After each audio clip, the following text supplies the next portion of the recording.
Bien, entonces Davidoff es un empresario argentino contratado por una empresa, entiendo, británica, para desmantelar, no sé qué, una fábrica, una factoría ballenera, y se embarca en un barco de la Armada Argentina. Llegan a las Sandwich, a las Georgias. ¿Y qué pasa ahí? Llega a las Georgias en marzo del 82. Sí.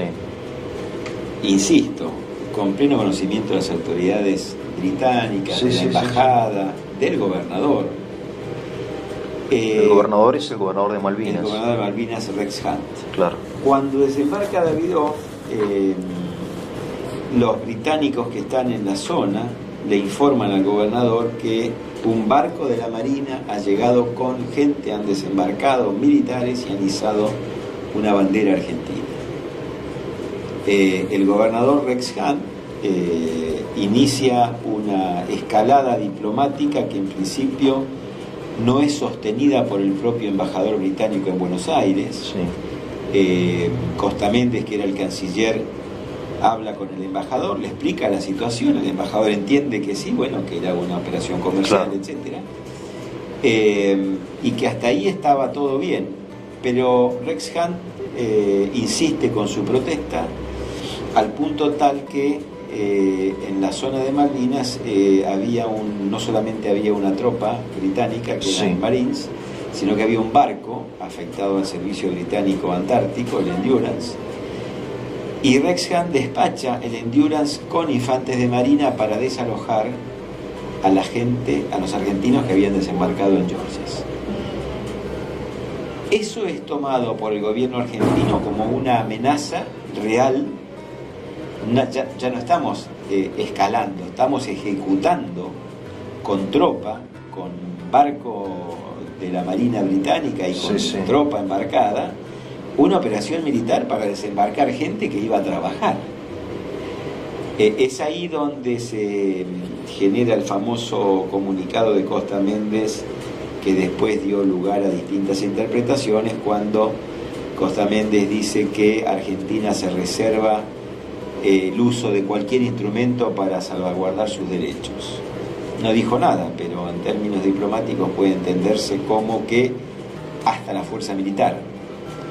Esto después fue utilizado por Gran Bretaña como excusa para, ¿entendés? Aunque ellos hayan enviado primero el barco, fue todo medio simultáneo. Entonces los británicos dijeron, no, como ustedes dijeron tal cosa, nosotros hicimos tal otra. La cuestión es que la operación estaba lanzada con un primer movimiento británico militar sobre Georgias. Ahora, te hago una pregunta después de tantos años que pasaron. La reacción del gobernador no tiene mucho sentido. Es como exagerada, sí, es como una provocación, me da la impresión. Bueno, hay documentos que relacionan la actitud del gobernador con algunas cuestiones internas del gobierno británico. Sí. ¿Qué le pasaba a Margaret Thatcher allá, mientras la Junta acá tenía sus propios problemas? Sí. Thatcher también tenía sus propios problemas. Claro, sí. Thatcher había sido elegida en el 79 primer ministro, estaba con recesión, con inflación, con desocupación, con huelgas, con los mineros, la tenían a maltraer, y había iniciado un proceso de achicamiento de gastos del Estado, entre los cuales estaba la afectación, una desafectación de unidades de la Marina, de guerra, dentro de ese plan de achique de presupuestos, a caballo de la propuesta de Estados Unidos, el presidente Reagan, que ya había lanzado su famosa Guerra de las Galaxias, en donde Gran Bretaña iba a reconvertirse de flota en flota submarina, con submarinos atómicos, con misiles proporcionados por Estados Unidos, con lo cual los dos portaaviones y varios barcos de superficie de guerra iban camino a la venta o al desguace ya a fines del 81, es decir, el gobierno argentino tenía noticias de que eso iba a pasar, no es que nadie sabía y esto era ultra secreto. Por eso también las primeras previsiones argentinas no estuvieron dirigidas a abril, sino que estuvieron dirigidas a fines del 82, después se adelantaron o se modificaron a julio-agosto, y finalmente terminan ocurriendo en abril. Entonces, hay relación entre el movimiento interno de Thatcher en función de achicar la Armada y la propia Armada luchando por su supervivencia. Si algo ha tenido Gran Bretaña en su historia como columna vertebral en el desarrollo del imperio ha sido la Armada. Entonces, que a los británicos o que a los marinos británicos les digan vamos a achicar la Armada era una noticia para nada agradable. Entonces, a ver si yo entendí.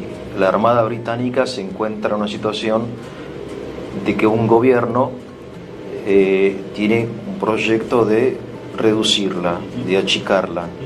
Y entonces, mediante esta maniobra, está demostrando que es necesaria. Hay un riesgo en el sur que se llama Argentina, y es por eso que los buques siguen siendo necesarios, los portaaviones siguen siendo necesarios, como de hecho sabemos que pasó en Malvinas. Si hubiera pasado un año de paz, quizás esos portaaviones hubiesen sido vendidos. Exacto. Pero lo más, para mí, absurdo es que la Argentina, sabiendo que iba a pasar eso, no esperó. No. Porque sin portaaviones, el escenario hubiera sido totalmente distinto, entiendo. Absolutamente. O sea, Norteamérica hubiera puesto quizás los suyos, no sé, pero es una suposición. Sí, pero ya era otro escenario, era otra cosa. Ahora, sin portaaviones, Londres no hubiese podido ganar la guerra. No, definitivamente. Definitivamente no. Absolutamente no. O sea, era un tema de esperar a Sí. septiembre y nos adelantamos a abril. Me adelanto un poco. Sí, pero por favor, sí, no importa. Sí, tanto sí. no esto de los portaaviones, que hay varios artículos escritos por argentinos, por británicos y por estadounidenses, Sí. en análisis del conflicto, en donde analizan un momento que fue entre el 30 de abril y el 2 de mayo del 82, en donde las dos flotas, el grueso de las dos flotas, la nuestra con su portaaviones 25 de mayo y la de ellos con sus dos portaaviones, estuvieron a horas de enfrentarse. Lo que hubiera sido el último enfrentamiento de portaaviones, seguramente en el siglo XX, claro. Y hubiera definido el conflicto para cualquiera de los dos lados conforme quien hubiera tenido éxito en el golpe inicial, Sí. ¿no? Pero estaba basado ese movimiento, tanto el argentino como el británico, en el uso de los portaaviones. Por lo tanto, volviendo a esto de que si se esperaba que los portaaviones estuvieran fuera de servicio, listo, estábamos casi con el conflicto ganado si ocupábamos las islas en septiembre o en octubre. Bien, entonces, sí. ¿por qué adelantarnos si sabíamos eso? ¿Por qué? Bueno, acá hay que empezar a sumar cosas. Estamos con el diario del lunes, Sí. pero hay que empezar a sumar cosas. Habíamos dicho en una charla anterior que todo esto estaba inmerso en el conflicto Guerra Fría Este-Oeste. Habíamos dicho que la Unión Soviética estaba empezando a desplegar puertos en el África Atlántica, sí. que estaba generando alguna situación de compromiso, de amenaza sobre la línea de comunicación marítima que pasa desde el Golfo por el sur de África y entra en el Atlántico, con lo cual Estados Unidos ya estaba poniendo una lupa encima. Su principal y mejor aliado, Gran Bretaña, dominaba las Malvinas, por un lado; por otro lado el problema de Thatcher, por otro lado el problema de Argentina, y por otro lado la Armada Británica, con sus propios intereses en juego. Claro. También. Más algunas otras cosas que también seguramente estaban ocurriendo, como los asesores argentinos en Centroamérica, como los compromisos de Galtieri, como un montón de cuestiones, la política de Reagan antisoviética y de control de Latinoamérica. Bueno, era un combo complicado. Era un combo tan complicado que uno dice, ¿y por qué Hunt hizo eso? Bueno, Hunt pudo haber estado perfectamente, y lo desliza Rattenberg y lo desliza Mariano Bartolomé, el doctor Mariano Bartolomé, en un artículo muy bueno donde él mete esto en el conflicto de la Guerra Fría, en donde la Armada tenía una especie de autonomía operativa más allá de responderle a Thatcher, ¿no? Entonces uno dice, ¿pudo haber estado en consonancia Hunt con el almirantazgo, con el ministro de Relaciones Exteriores o con algún político de los denominados halcones que necesitaban generar algo? Sí, por supuesto que sí. ¿Y qué se generó? El incidente de Davidoff.